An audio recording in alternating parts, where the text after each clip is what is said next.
is this presentation is produced by the ever capable Grant Golddaughter, and then I'm just a lackey here talking. Uh, this picture is from James Chesog's, one of James Chesog's at the Fargo District's project, and I thought it would be perfect as the premier slide for this most engageous and beautiful presentation. All right.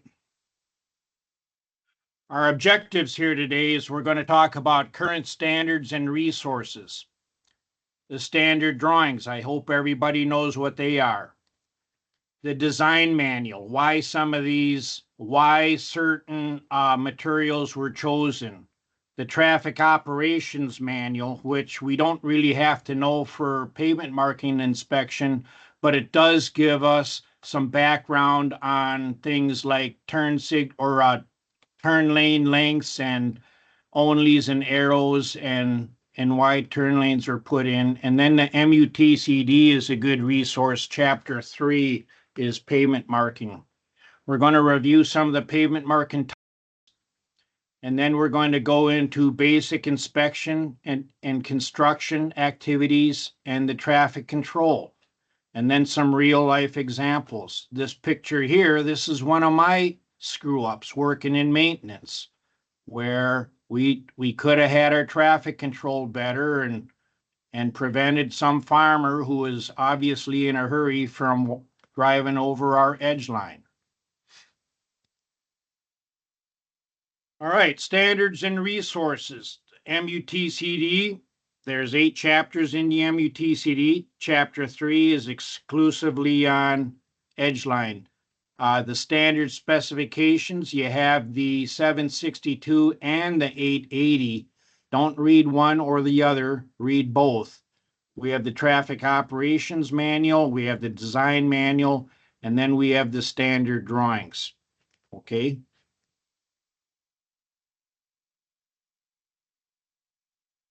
Where can we find them? Homepage, construction and planning. Then you go to construction and contractor resources, contractor information, and then you can go to specifications. What are the different types? For grooved markings, we can use water-based paint, although normally they're not in-grooved. Epoxy, methyl methacrylate. How many districts out there are using methyl methacrylate? I know it's more than just Fargo, but we use a lot of methyl methacrylate on stop bars. Preform tape, you can have solid color or contrast. The city of Fargo and I believe the city of Bismarck uses a lot of contrast tape. And then thermoplastic. We don't use a whole lot of thermoplastic in North Dakota, but we have tried it and we're trying it again this year at the Fargo district. Surface applied. That's markings that are not in a groove. Usually it's water-based paint, but it can be epoxy or polyurea. Short term, we have non-removable paint, and then we have type R, which is removable. All right. Materials are accepted 3 different ways at the DOT: through certification, through testing, and through field acceptance. How pavement marking is accepted, it's through certifications. Water-based paint, epoxy paint, short-term type NR, and glass beads are tested annually by Materials and Research. The tested and approved materials can be found in the Materials and Research page on the DOT's website, okay? Permanent preform pattern pavement marking film and type R pavement markings are accepted by certification. So as an inspector, the first thing you should be doing is making sure your materials are listed by Materials and Research and they have been certified.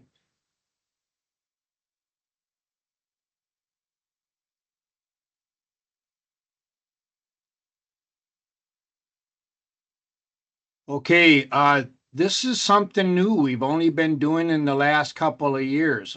We have gone to 6-inch lane lines and 12-inch channelization lines. These are for speeds greater than 40 miles an hour. In the draft MUTCD, they had lines that were twice as wide as what have been traditionally used. And because it was in the draft, our agency thought that it would make it into the final edition, the 11th edition. It did not. Uh, Nonetheless, it's still a good idea to have wider pavement markings, and that is our policy for all roads more than 40 miles an hour. 60% of fatal accidents are lane departures. So it's a good idea anyways. Uh, Lane extension lines. Everybody's seen those 2-foot lines with the 6-foot skip.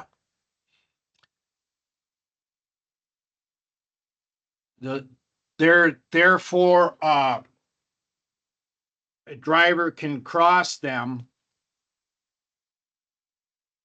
and you've seen them on acceleration, uh, deceleration tapers on the interstate. You've seen them going around curves at intersections. They're lane extension lines. The lane drop lines, if you see they're the 3-foot line and the 9-foot skip. And if you're driving in a lane and those lane drop lines are on your left side, that means the lane that you're driving on is going to depart from the major roadway. If anybody's driven over the tri-level in the right lane, we just added a second lane over the top a couple years ago. And if you're in the right lane, you'll see these lane drop lines. And if you follow that lane all the way, it'll make it to 25th Street. Okay, it will be off the interstate.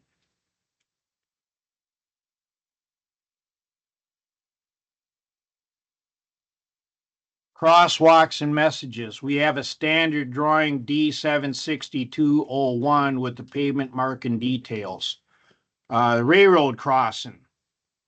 If you look at the distance where the RR symbols are and the X's, they have to line up with the sign. This is one thing that as a sign shop manager, I spent a lot of time in our district going around and adjusting these distances because over the years, either the sign was moved or the distance wasn't originally done correctly. So we had a poor correlation between the sign and the pavement marking. So when you're out there, make sure that distance is right and make sure that sign is in the correct spot. For crosswalks, the DOT typically uses the longitudinal bar in rural areas, or at least our district does. You might have to adjust the spacing of the 24-inch bars for vehicle wheel tracks to pass without driving over the pavement marking, but the standard drawing says no further than 30 inches. When grooving them in, and we try to groove in our crosswalks because it's a high wear area, so we use a lot of preformed tape. When you're grooving them in, the contractor has to groove the shape of the marking and not just a square or a rectangle. That's in our spec book. We'll talk more about grooving requirements in a little bit. When you're in a rural area and there's crosswalks or markings, please look at the maintenance agreement for your project and share that maintenance agreement with your maintenance people.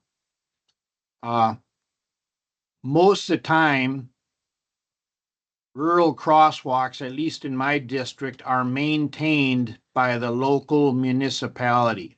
All right. And we don't know that. So we go in there and we'll restripe them. And we don't have to because it's in a maintenance agreement that nobody gave us.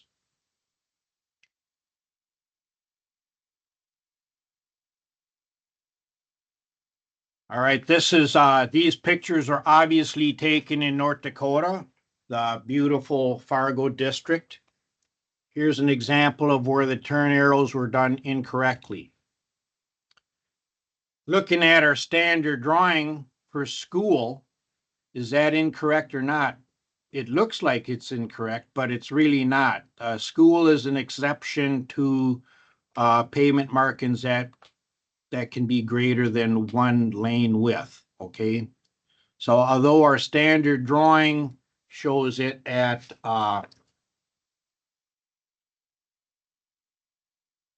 almost 10 feet wide, there may be cases where you have a design where it's wider.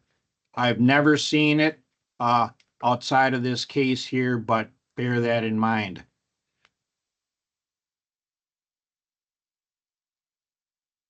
Okay, you probably don't need to know this for inspection, but maybe you've asked yourself this: how do we select these materials? In our design manual, it's based on the type of roadway and the ADT and our design life expectancy for the pavement marking material. And in my district, oftentimes everybody is shorthanded here, even design and construction. So we are starting to contract out more of our design to consultants. And oftentimes the consultants won't ask the district what they want for the pavement markings. So they will strictly go off this table. And it's a good table, but it can lead to some problems. If you don't ask the district or ask somebody what they want to do, you're going to end up with a variety of different pavement marking combinations like we have here in Fargo. I think I have 9 different types, which makes it difficult to manage. So when you're a designer, please pay attention to what's adjacent to the project and try to match up with that, okay?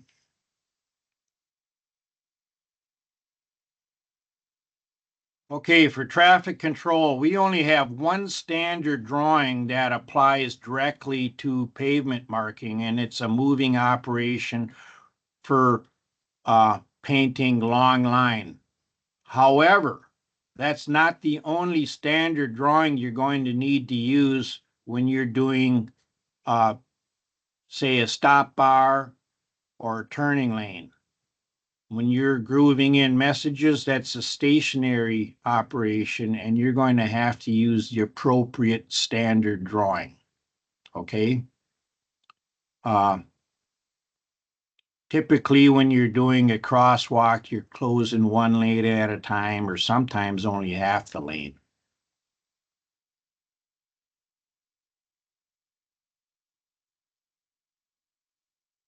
Here's a Fargo district. I don't like picking on other districts. I'll pick on my own district. What's wrong with this picture? What do we see here?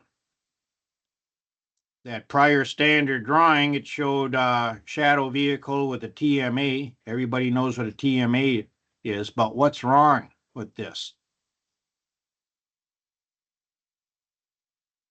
Nobody knows? Can't Well, have signs and stuff on there. yeah, there's at least 9 things wrong with this picture, but no, the TMA should never, ever be used as a trailer to store signs. Those TMAs have to be just a TMA, nothing on them. That left lane closed ahead, that's also probably blocking that arrow board, you know.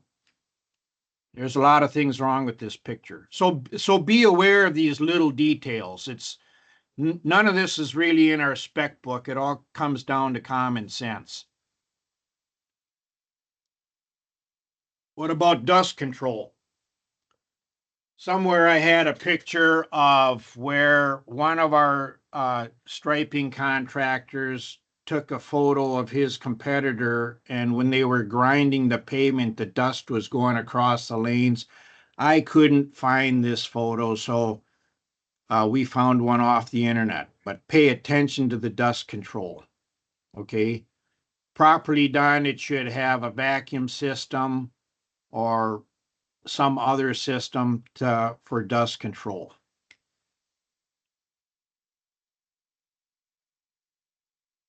Surface preparation. Okay, this is out of the standard specifications 762. Everybody's got that tabbed already, right? I'm sure you do, all right? Because if you were important enough to listen to this informative presentation, I'm sure you've previously prepped your spec book with a tab. All right, surface should be clean and dry. Don't use water to remove existing epoxy pavement markings, as it'll make the surface wet.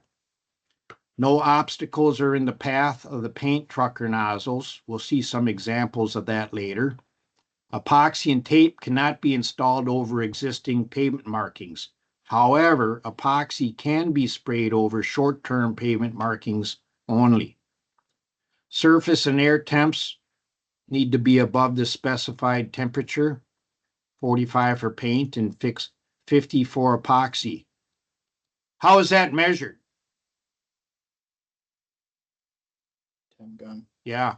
Back in my day, we had a temperature gun, okay? I'm sure that's how it's still done, all right? The engineer can allow placement at a lower temperature if the manufacturer approves a lower temp and warranties the adhesion to a minimum of 1 year.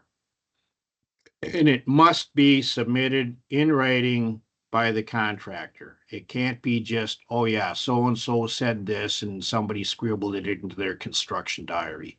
It has to be a piece of correspondence. Make sure the cure period for new bituminous pavement and bituminous surface treatments are expired. All right. Where did this table come from, Grant? It's just a gathering from the spec book. All right. All this is in the 762 section. All right, here's an example of an obstruction for our lane line. All right, and cones can be used, cones or tubular markers can be used to delineate. However, as this photo demonstrates, one should have some common sense. What happened here? Is this James Chezog's project?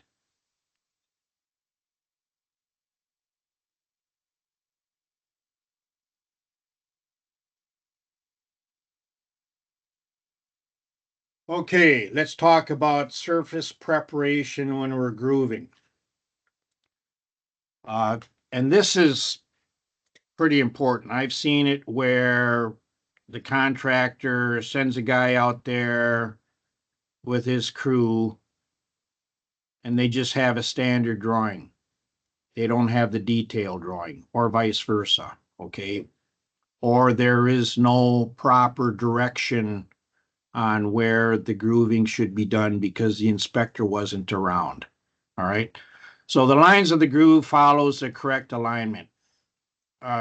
The groove tolerances are met. The groove is not too large and encompasses the shape of the message, and it's not a rectangle. They can't just groove out a rectangle and slap a message down on it. Blow the groove clean. Grooves for any skip should follow the length parameter in the spec, and it is not continuously grooved throughout the ramp connection.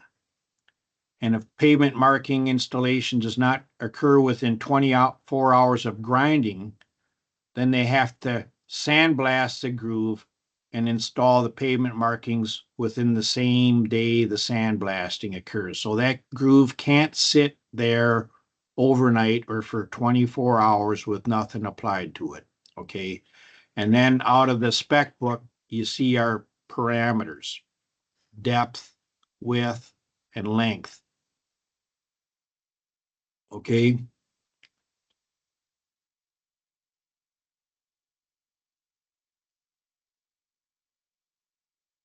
Here's an example of where the guy on the groover just kept on going.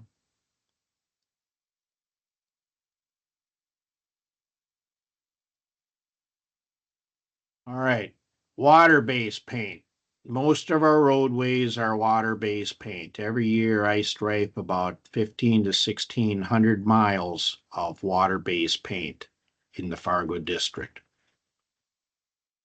Okay, everybody knows what a DLS is?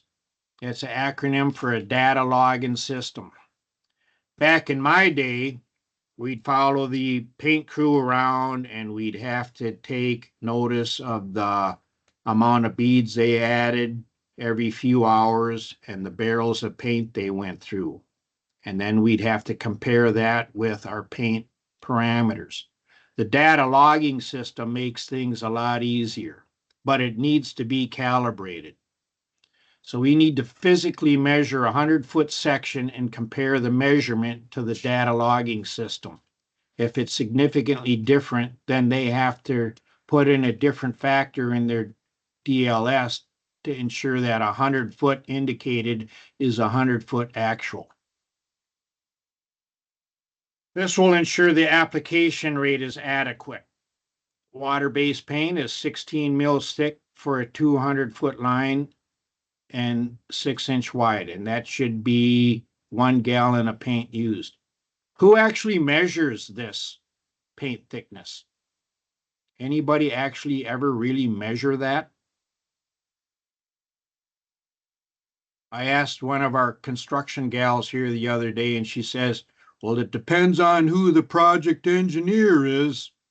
And that's probably true. But if your data logging system is accurate, you should come out with that 16 mils thick, okay? Adequate placement of glass beads, 6 pounds per 1 gallon of paint. If it's raining out or if there's a lot of moisture in the air, those paint or the glass bead guns will hang up, okay? Wind, don't let the wind to deposit dirt onto the surface during pavement marking application. Usually the contractors are pretty good about that because they want to do a good job too. The striping truck is driving at a constant speed. It's not our job to tell them to speed up or slow down, okay? Check to make sure the nozzles are applying the material evenly. And I hate posting specs in presentation, but here we go. There's the table right out of 762 in the spec book. This is just a tolerance for the stripe itself. Yeah.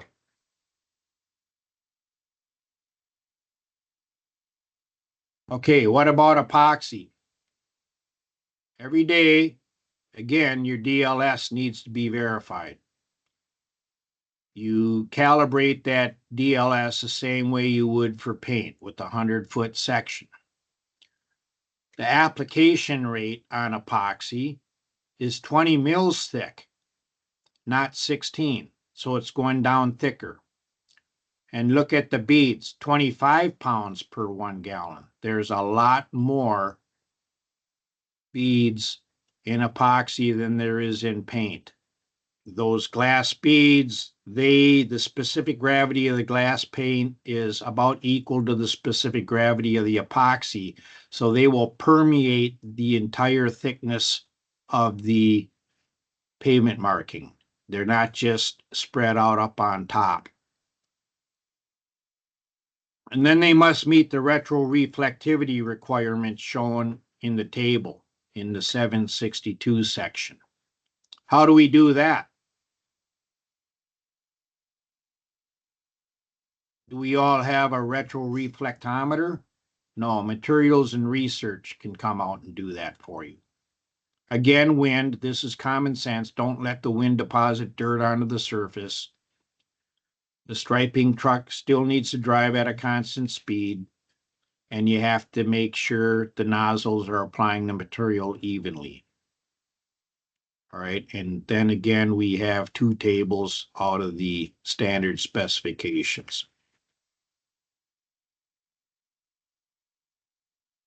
All right, preform pattern pavement marking film, usually called preform tape. Things to look for. The groove is clear of debris and or dust from grooving. The film is installed inside the groove. Weight is applied to the film after the tape is placed. Film is free of any bubbles or kinks. The film is scored on both sides of a transverse joint or cracks in concrete pavement. All they do is they go down there with a mat knife and they'll give it a couple of slices. Remove any existing pavement markings prior to placing preformed pavement marking tape. And here we can see some of the operations here. These photos are from about 20 years ago.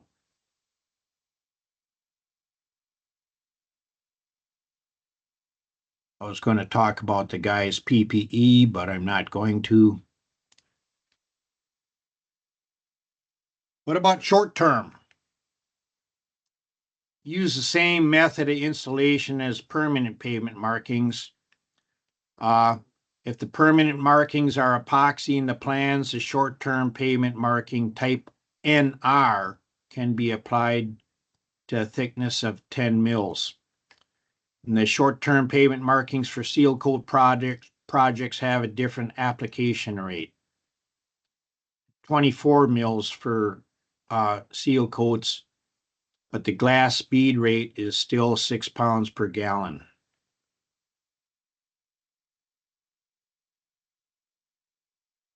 What about polyurea? Does everybody know what polyurea is? We use a lot of it in Fargo, and I think they used it in Bismarck Mandan on 94 for a while, or at least they had some shadow markings there for a while. Polyurea is similar to epoxy in that it's a two-part component, but not every contractor has the equipment to put it down. There's a few differences in the weather conditions. They're stricter than water-based paint or epoxy. Relative humidity needs to be 85% below. The surface temp has to be 5 degrees above the dew point. You're not going to see anything in the standard specifications for polyurea. It'll be in a special provision. So when you're an inspector on things like methyl methacrylate or polyurea, you have to read those special provisions. It's not what I would call normal pavement marking.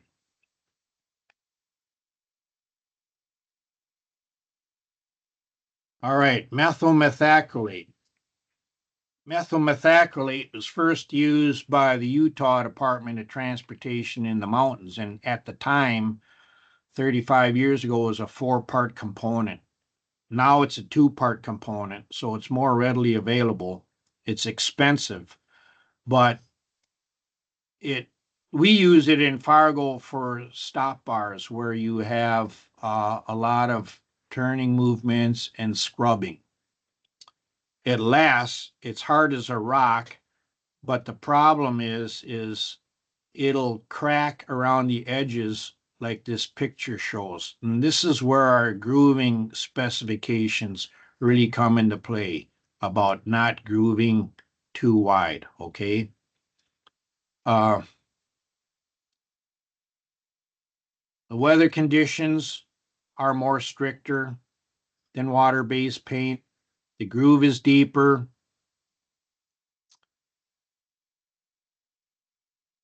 And the concrete, if you're using methyl methacrylate, has to be in place for at least 28 days before methyl methacrylate pavement markings can be placed. We haven't used it in a while, but next year we're going to use it again. It lasts a long time. What about removal? All right, we adopted 2023 MUTCD, the 11th edition when was it, September? 3. and, 23. Yeah. Time goes for me. And one of the changes in it is obliteration of pavement marking, painting over existing pavement markings with black paint or spraying with asphalt shall not be accepted as a substitute for removal or obliteration. And that's a shall condition. It's in bold, okay, which means we have to do it, okay? That's no longer allowed. And it used to be done a lot on our long-term temporary traffic control. So that's one thing we need to pay attention to.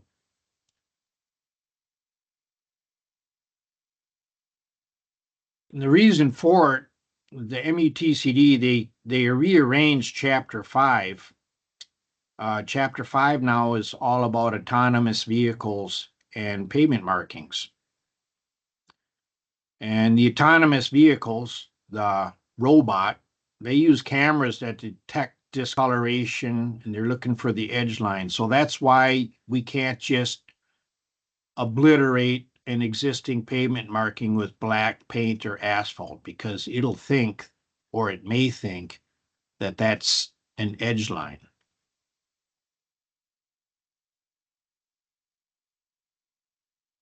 We currently don't have a standard with temporary traffic control painting over the existing pavement markings. The contractor tends to use gray paint or black tape. The pavement marking color should match closely to the existing pavement color. As you can see, the two pictures in the lower left use a gray paint to mask the existing markings, but the gray used on the right matches the color of the existing pavement better than the one shown on the left. Water blast removes pavement markings from pavement, but should not be used during freezing temps, as the water could freeze, creating icy spots. What are other methods? Sandblasting, grooving, shot blasting. If you groove, that groove line is still there and could potentially scar the pavement. We've got some examples in the Fargo district where we've removed pavement markings using a groover, and 3, 4, 5 years later, those grooves are still present.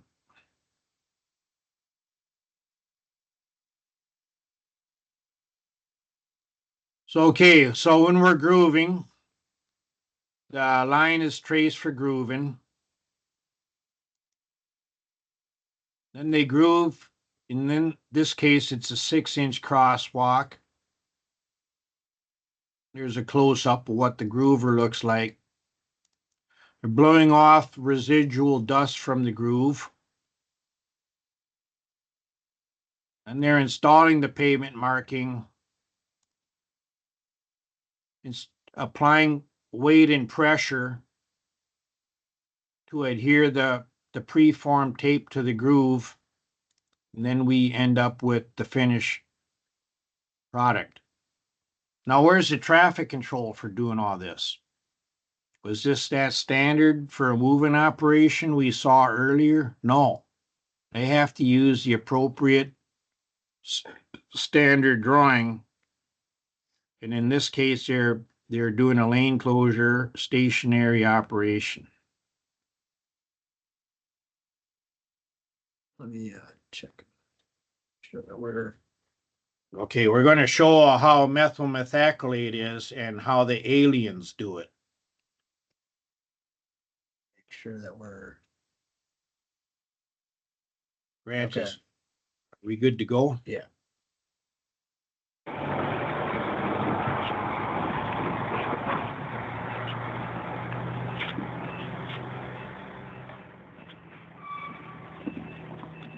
Oh, the bug just got hammered. Part of the line forever. Part of the line forever. There he is right there. See him? You got entombed. Oh. He's bubbling. He's trying to get out. When we get invaded by the aliens and they get rid of us, they'll know there was bugs here. Because it was in this line. It'll be the last thing standing. This and cockroaches. And then here, grab that little bit there. Jurassic Park. Yeah.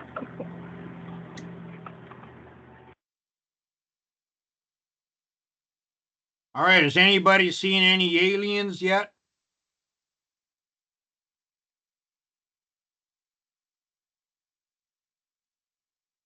Not me. What's going on here? There we go. All right. Some of the things we've seen with grooved epoxy. The left picture was taken a few days after placement. Contractor used a paint truck for pavement marking installation. And when they were freshly placed, the stripe looked solid. But once dried, inconsistencies appeared, almost looked like stripes. We checked, the mill depth was adequate. The pavement temp at the time was 50 degrees, so that was okay. The pavement markings placed the day before and the day after this section didn't show these transverse striping marks in the epoxy paint. And yellow wasn't placed that day, so it's not like they cleaned out their tanks and contaminated it somehow. So what happened here? Well, okay, materials and research came out 9 months later, and they took our reflectivity and mill depth, and they were okay. Both the pavement marking test results showed that it was within spec, even 9 months after placement. So what caused the striping to look like this? Well, the theory is that the nozzle placing the glass beads was pulsing, but we couldn't prove a specific reason. The right picture, if you look down or diagonally at it at an angle, didn't look too bad, but when top down on the left picture, didn't look so good.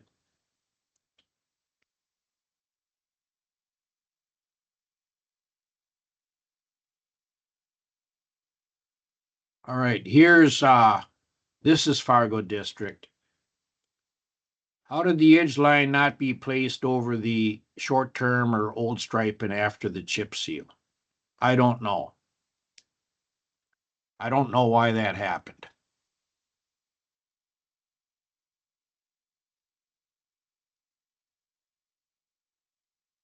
What happened here?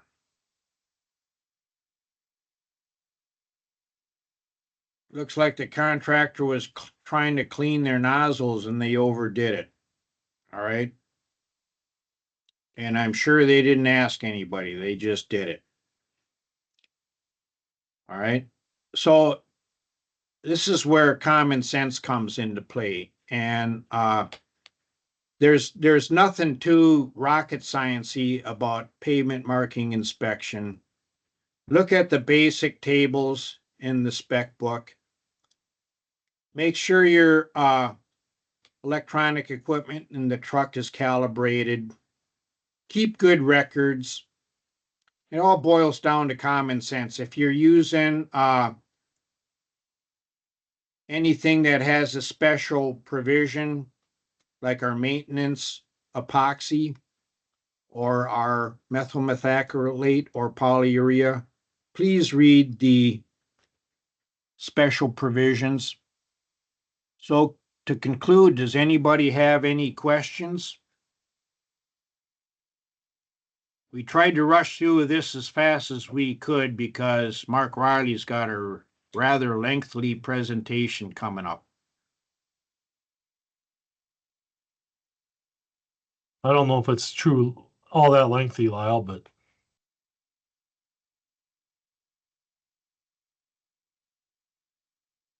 All right, looks like we don't have any questions, so we'll hand it off to Mark here.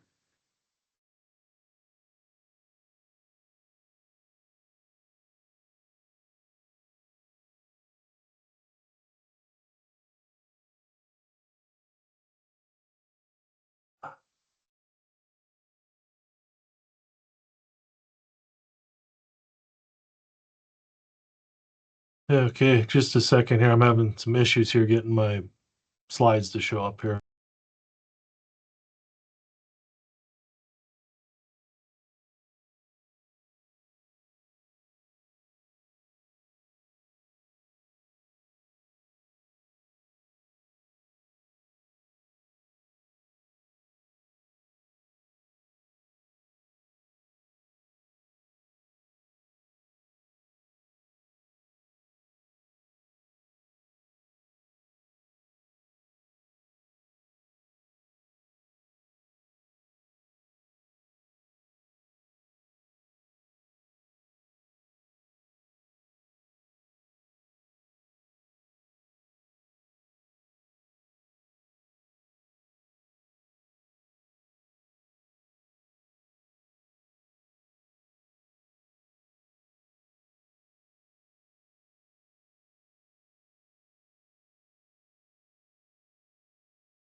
There you go. Now you're running. Okay, can everyone see my slides? Yep, I can see it.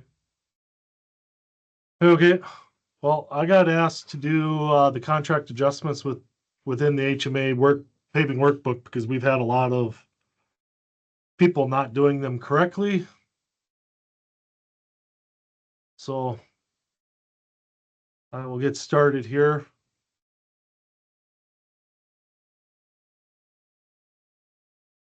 This is the current copy of the daily report of the HMA workbook that shows where all the deductions come from.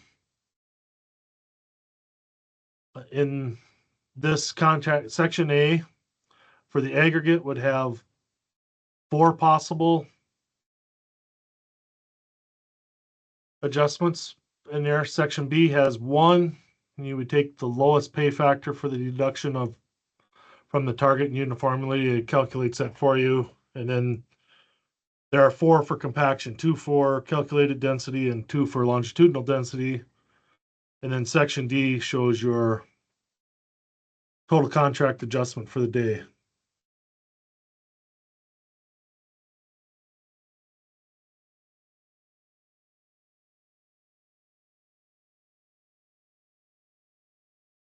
Common mistakes when making contract adjustments are not reviewing the calculations from the daily paving workbook to make sure that they appear correctly or calculating correctly. Not separating out the contract adjustments. Using the total payment adjustment to make the one contract adjustment. Using the wrong spec and code, and then not making a contract adjustment for each day. Your contract adjustments for your aggregates are going to be your gradation deduction for bituminous pavement. The next 2 for shale and fractured faces will come off of your gradation.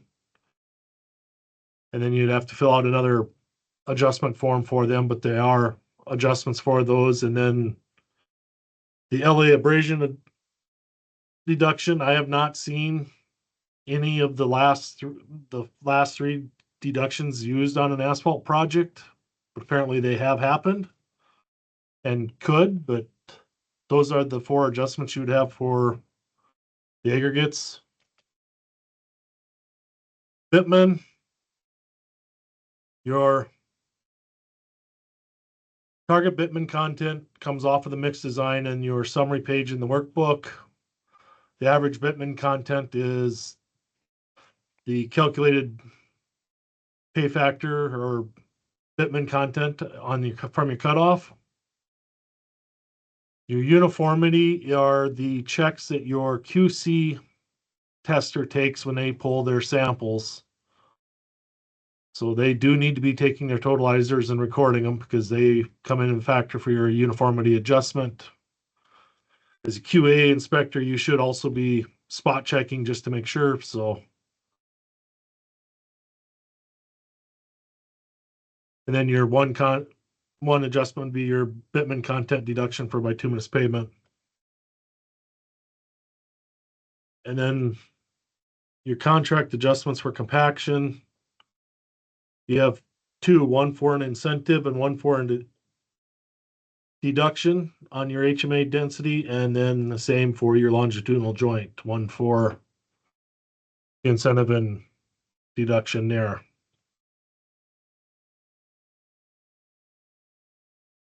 So this is what the new daily report is going to look like in the HMA workbook once this year's production has been finished. The biggest thing you can see right now is down in that section D down here in the corner of the pay adjustment factor. We took out the totals and are separating out each pay factor in its own line. And if everything works out correctly, it will put in the correct bid item, spec and code in there for you, whether it's a deduct or a incentive. So you would be able to pick those when you go to make your contract adjustment.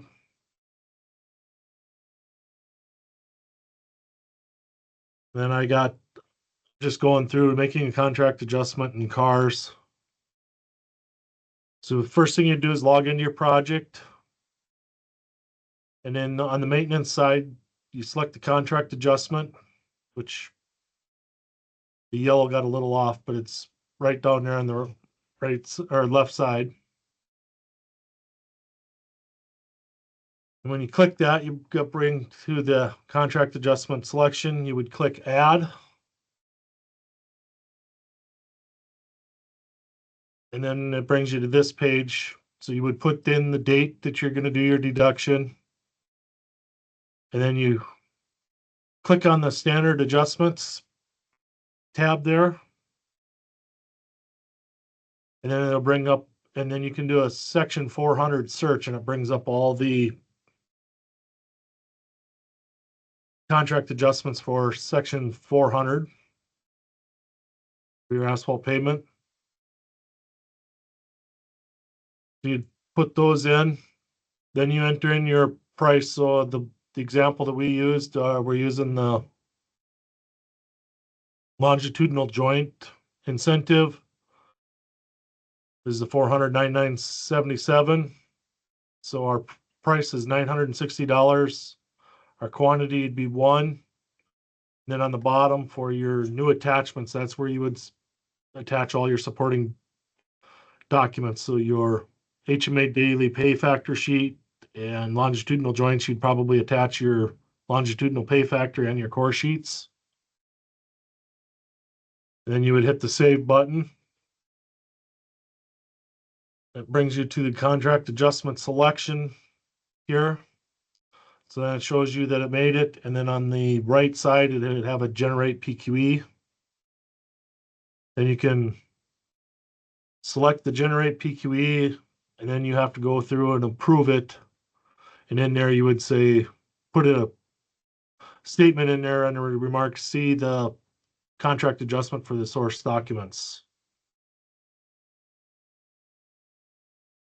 And I know that was pretty quick, but do you guys have any questions?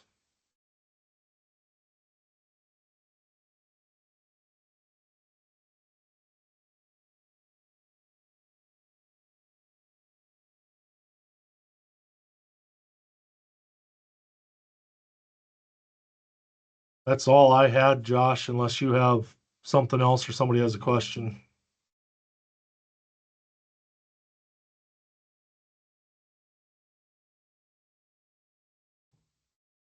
I don't see anything in chat, so if there's no questions, what we got here? Is there a way to edit the contract adjustments? Yeah, you'd have to go, I believe you have to go through and delete it and recreate it. It takes your total amount of the deducts, so Right, I believe that's the only way I know of adjusting them. Sounds good. I'm not seeing any more, so thanks, Lyle and Mark. Hey. Move on to Bismarck. I think we got Adam. Yeah. I'll need my screen shared quick here.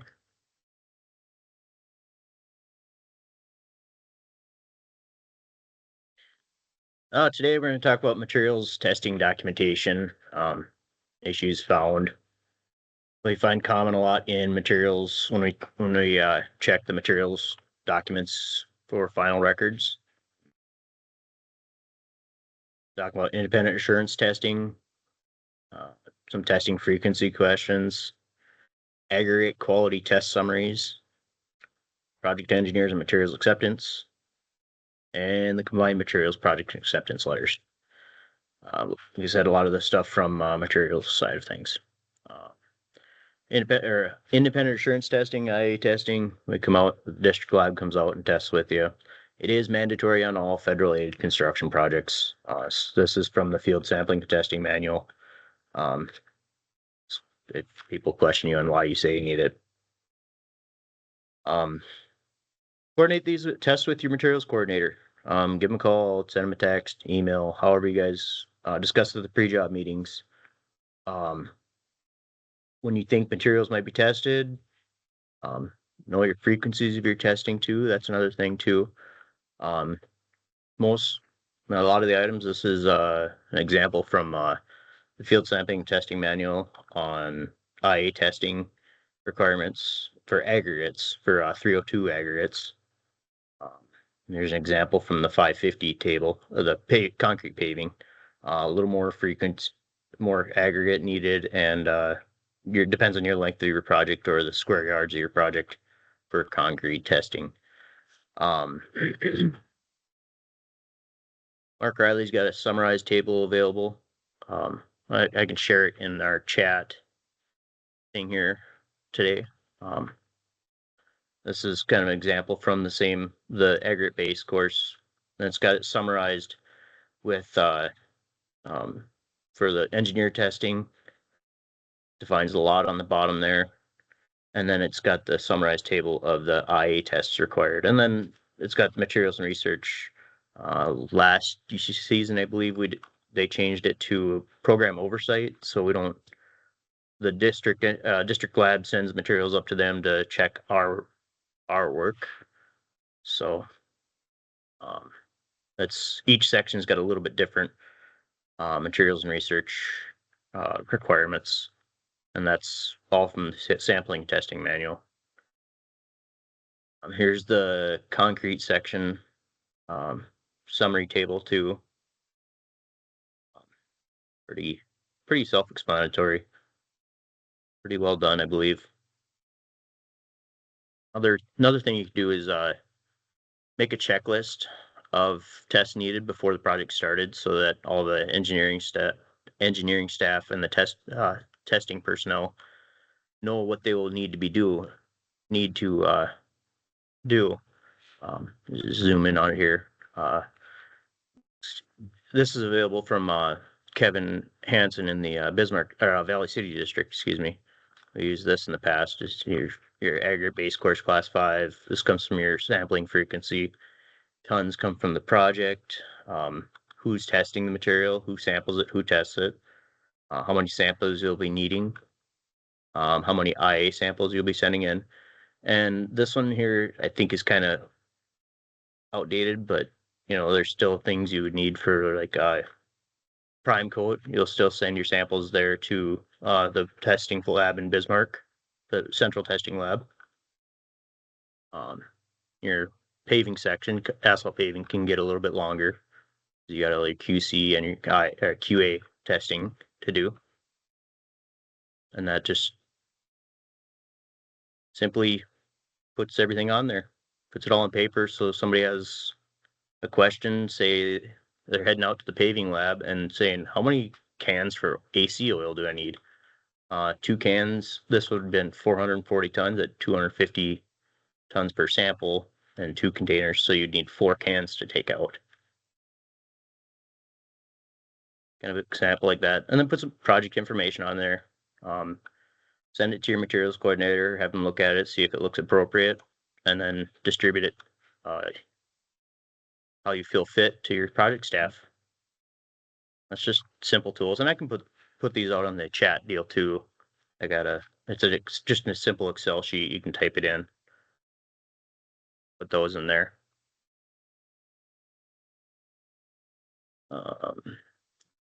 Aggregate quality test summary sheet. This is one I find a lot of issues with going through them on finals. Not so much issues, just formatting. Common issues I found is the class of aggregate. Just type class 5 or FA 43, 45, whatever, class 41 if you're doing chips. The title, use the bid item title. Comes from say you're using Super Pave here. Use Super Pave FA 43 or aggregate base course class 5.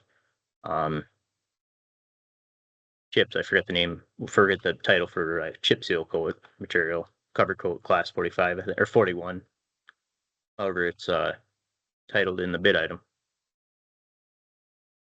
This one, a lot of people use the common name for a pit, like the Anderson pit or the McFarland pit or something. Use the pit legal description or the COA number. The COA can be found in your search page in cars. Pit names are kind of hard to track down if you're going back to look up information later.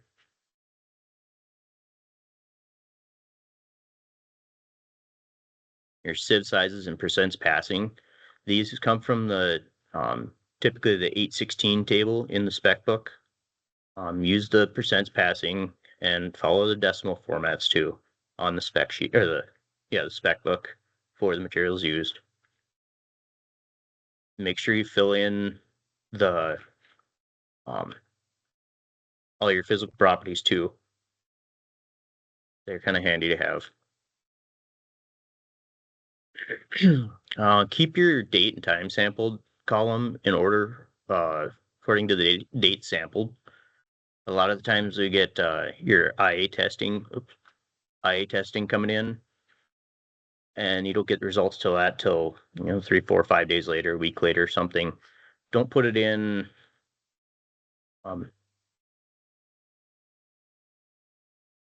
Don't put it in later in the project. Try to fit it in with it. This example here is all in line. Everything was sampled on the last day.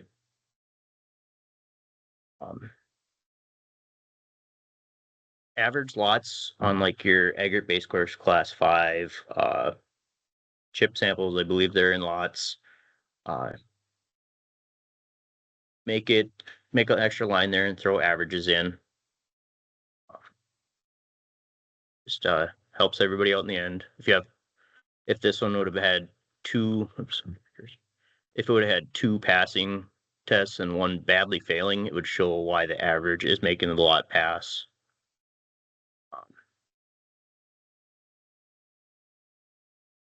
And then also too, there's comment section 2. This one had a failing test, so the comment was contract adjustment was applied.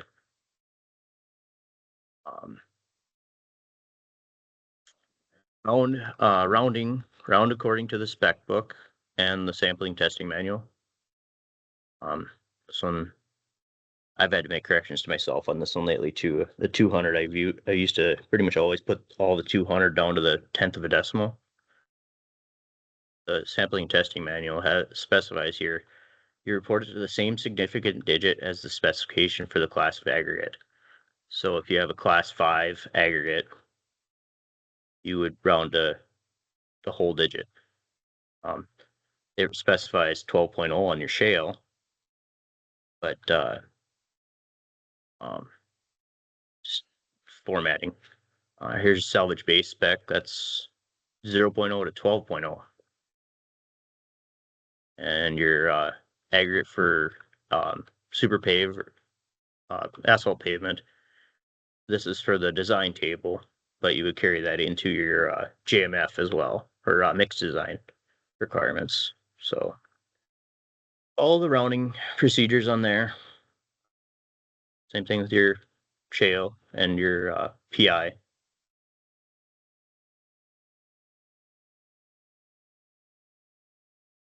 Circle of failing sieves. That's right there on the bottom of the page. A lot of times I see people just writing in over on the side, failed on the number 4 sieve. And it's easier to see it just rounded out like that. Print the engineer's name and materials coordinator name. The materials coordinator will review it and approve it. If you print their name in here, they'll typically sign it or initial it, saying that they approved it, and then the approval date can go on there too. Then return it to them, or they'll return it to you signed, and get it in a materials drop or the finals checklist. That's on the bottom of the final checklist on cars. That's as far as my stuff on the Ag summary form. Project engineers report on materials acceptance. This one, there's 2 forms available. The easiest one to use is the one that comes from cars. that auto populates everything for you. The one that you use that you can get off of the forms page on the DOT webpage is a little bit of a pain to use if you missed a so you went from your 302 spec to your 606 spec there, and then you had to add your 550. You'd have to type over the 600, and it's a pain. The one from Cars it populates everything in there for you. I believe if there was change orders adding items, it adds them as well in line. So this is just an example, a modified one to make an example for this. This is the main Cars page where you can pull up the report. Set it auto populates it. It'll bring this up for you in a form page online, and then all you have to do is go in and type the approval in and the comments. Everything else will auto populate. Using the proper approval numbers is kind of a good deal. If you don't use an item, simply put 0. And it's all right here on the table as well. Shop drawings, a lot of your products like your precast concrete products, bridge beams, electrical items, stoplights, traffic signals, overhead billboards, dynamic signs. A lot of them will have shop drawings. Number 3, testing. Anything you take back to the lab and do materials testing on, or test in the field for slump or compaction testing.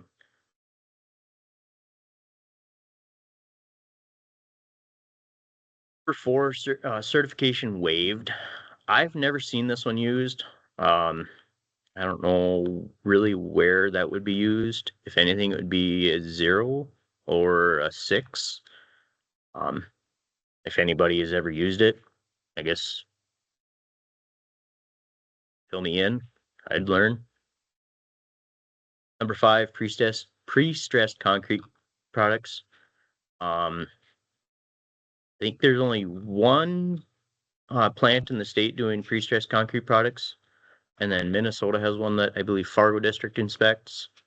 We go do our annual inspection work on them when pipe and box culvert and bridge beams are built. We make sure they meet our standards and they're and then they get delivered to the project approved already. So there's a QA program from there. The Bismarck District has Rinker Materials in Minokan that we cover, and I believe Mark, you cover the one over just east of you there. I'm not wrong. That's Rinker as well. Okay, that's you got to add your pipe to that list too, Adam, because your concrete pipe fall under your precast concrete. Did they not say concrete pipe? That's yeah. Anyway, this is just an example form here. Anything precast is pre-inspected. There's a form. I didn't get a chance to put it in here. So here's number 6, field tested and approved.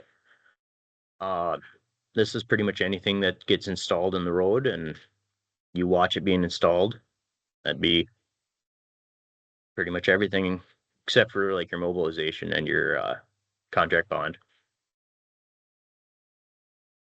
Then fill at the bottom of the page there, who did it, submit it to materials coordinator, and they'll review it and approve it. They'll either send you a message to say, yeah, it looks good, or make some changes. And then there again, drop it in your finals checklist. Once all your stuff is done, contractor or the engineer does the final acceptance letter to the contractor. Submit that to the district materials coordinator, and they will get a combined acceptance and project acceptance letter to you. They need the 3 dates on there needed for that one. And then just telling you that they approved all the testing done on the project. They'll send it back to you, and again, drop that into the finals checklist, and that's good for that. Make sure you put all your testing material or test results into materials Dropbox. If it isn't in materials Dropbox, it didn't happen.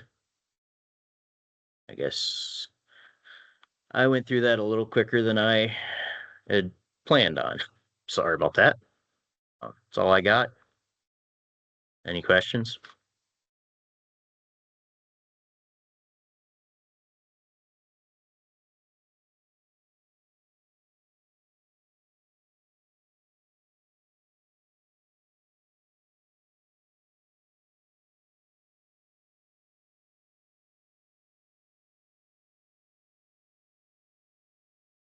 Not seeing or hearing any questions. I guess that wraps it up for the week.